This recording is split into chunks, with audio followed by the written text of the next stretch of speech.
Moi, il n'y a rien qui me prédestinait à créer une marque un jour. Par contre, je me souviens quand même d'une conversation que j'avais eue avec une amie étant beaucoup plus jeune, j'avais, je sais pas, 16-17 ans, et je lui avais exprimé qu'un jour peut-être que je me retrouverais dans le domaine de la coiffure, parce que je sentais à ce moment-là déjà que j'avais une certaine frustration par rapport à ce qui m'était proposé. Donc je conscientisais pas exactement quels étaient les problèmes, mais par contre je savais déjà que j'étais frustrée et qu'il y avait des choses à faire à ce niveau-là. Pour revenir à mon histoire, d'un peu plus loin, il faut savoir que moi on m'a défrisé les cheveux toute mon enfance, dès l'âge de 6-7 ans, vraiment au début de la primaire, on m'a défrisé les cheveux. On n'était pas du tout dans l'ordre du soin capillaire, mais mon cheveu était vraiment vu comme quelque chose qui devait être réglé. Donc un problème qu'on devait régler. Et donc j'ai continué comme ça jusqu'à mes 22 ans. Et à 22 ans, le premier élément déclencheur, donc qui m'a vraiment mené à la création de Penja, ça a été ma pelade. Donc la pelade, pour ceux qui ne connaissent pas,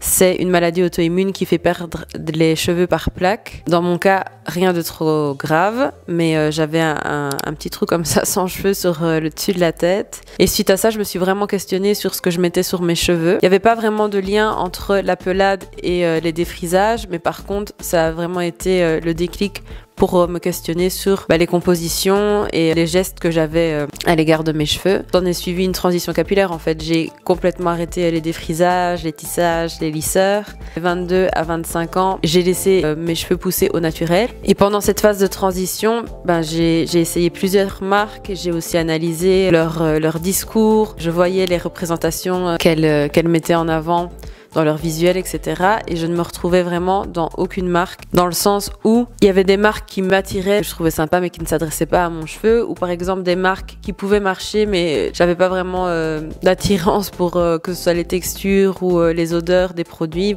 toute la sensorialité. J'arrivais pas à trouver une marque qui englobait tout ce que j'attendais pour le soin de mon cheveu. Et vraiment, le point central de ça, c'est que j'avais vraiment l'impression que mon cheveu était un personnage secondaire des marques capillaires, quoi. J'avais vraiment l'impression qu'il n'était jamais placé au centre, que ce soit des formulations ou des décisions en termes de communication, etc. Qu'il n'était pas aussi valorisé que les autres textures et qu'il n'était pas mis sur un même pied d'égalité. Et donc à partir de là, je me suis dit qu'il y avait effectivement quelque chose à faire. Et c'est comme ça qu'est né Penja.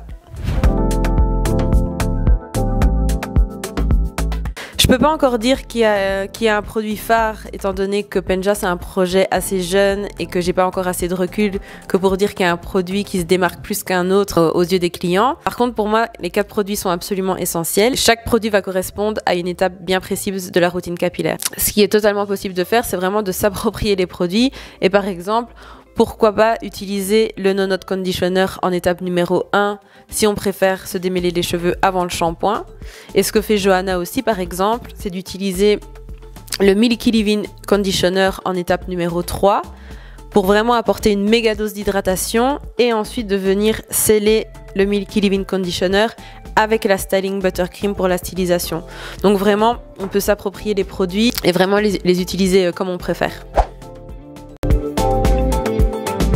Ici, on part vraiment sur une gamme qui est naturelle et je souligne vraiment ce mot naturel parce qu'on est sur des compositions de minimum 95% d'ingrédients d'origine naturelle. On se base vraiment sur une norme ISO, donc un référentiel international qui permet de qualifier si un produit est naturel ou non, là où d'autres marques vont se proclamer naturelles mais en se basant sur pas grand chose au final. On a aussi des formulations 100% vegan, pas d'ingrédients d'origine animale. Ça, c'est une problématique qui est de plus en plus importante pour beaucoup de personnes, donc ça me tenait à cœur de l'inclure dans le cahier des charges. Tous les produits sont formulés en collaboration avec un laboratoire, donc avec une équipe de cosmétologues, et donc pour chaque produit, chaque formule, on va vraiment avoir un œil et une expertise scientifique. Pas d'ingrédients controversés pour nos cheveux, donc pas de sulfate, pas de silicone, pas d'huile minérale. Au niveau de la sensorialité des produits, c'était vraiment important pour moi d'avoir des odeurs douces et pas entêtante comme on peut parfois avoir dans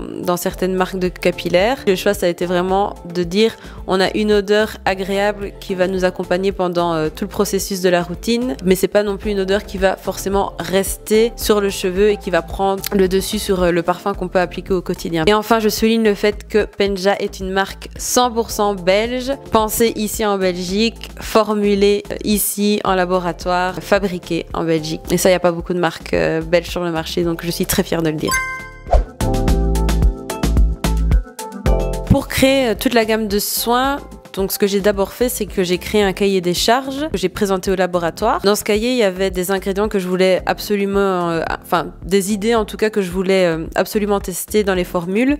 Donc il y avait des actifs aux vertus scientifiquement reconnues, comme par exemple le beurre de karité pour ses vertus protectrices, ou d'autres actifs qui sont largement plébiscités dans l'univers du cheveu afro-naturel, comme par exemple l'huile de brocoli, on cite souvent comme alternative au silicone. Donc le laboratoire s'est basé sur mes idées, mais m'a aussi apporté des idées auxquelles parfois j'aurais pas du tout pensé, des ingrédients que je ne connaissais pas du tout, comme par exemple l'extrait d'écorce de jujubier pour soigner les problématiques de cuir chevelu, donc actif antipelliculaire et apaisant. Et de là, donc, on a vraiment réussi à mixer à la fois mon savoir et mon expérience avec mes cheveux crépus et l'expertise scientifique du laboratoire. On a vraiment créé une gamme qui est à la fois efficace et sensorielle.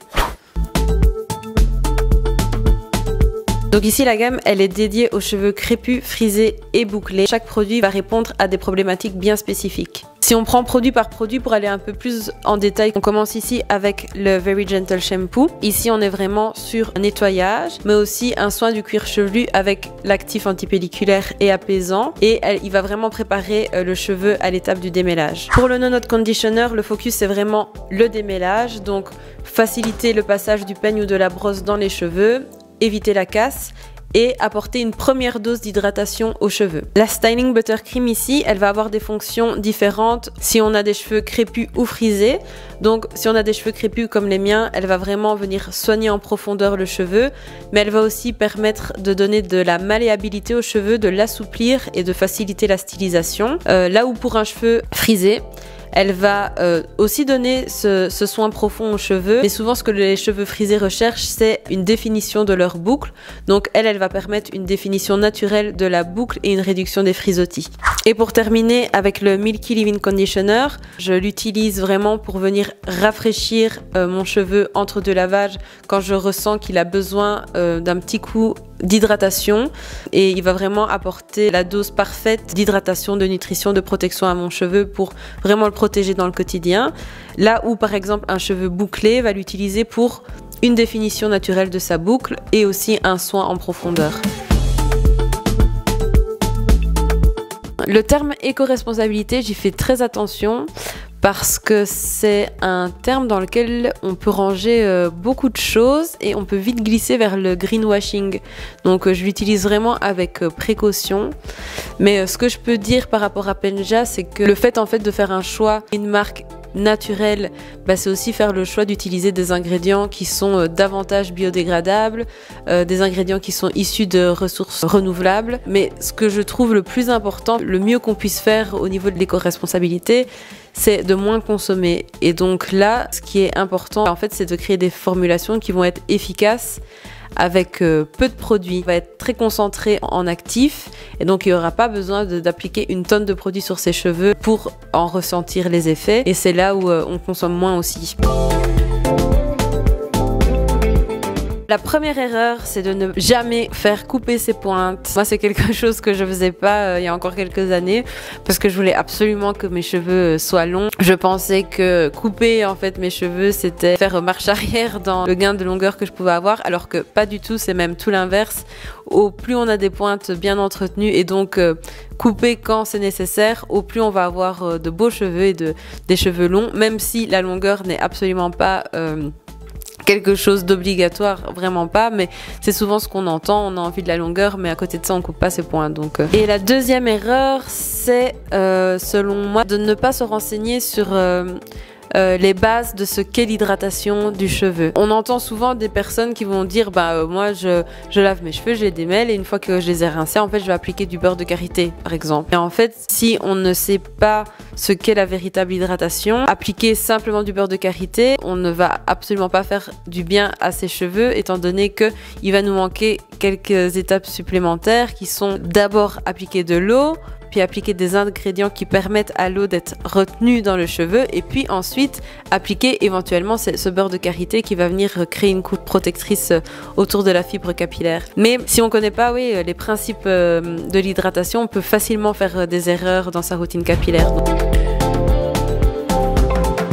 Un souvenir que je garderai si Penja devait se terminer dans le futur. Il n'y a pas si longtemps, il y a quelques semaines, j'ai une éducatrice qui m'a contactée pour me demandant si je pouvais aider une fille de son centre qui galérait un petit peu avec ses cheveux frisés. Et donc j'ai été voir cette jeune fille, on a passé un super moment.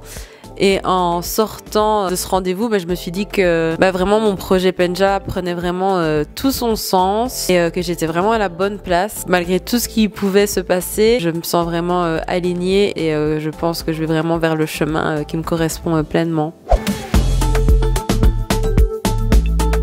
On est au début du lancement de Penja et l'objectif c'est vraiment de faire grandir la marque avec les produits qui existent actuellement, vraiment les faire connaître. Mais ce que j'aimerais faire prochainement, c'est de créer, de formuler une huile scellante. Donc la création d'une huile l'huile absolument parfaite pour venir sceller l'hydratation de mes cheveux, ce sera à mon avis la prochaine étape.